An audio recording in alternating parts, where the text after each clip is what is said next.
Hello everyone, Assalamualaikum. This is Mr. TECHFOX here and welcome to another video. Today I'm going to show you how you can fix something went wrong, check that Google Play is enabled on your device problem.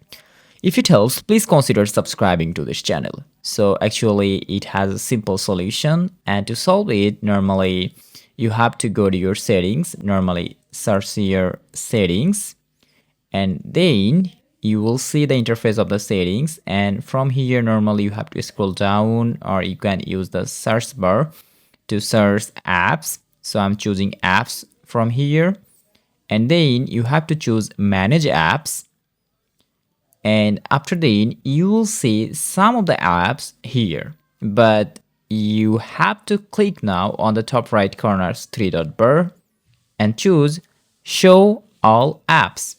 Now you will see many apps here, and scroll down until you find the app Google Play Store.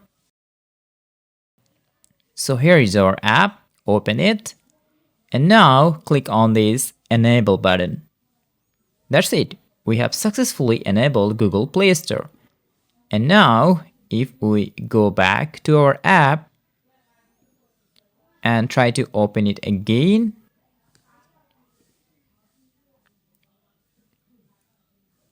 here you can see that the problem has been solved.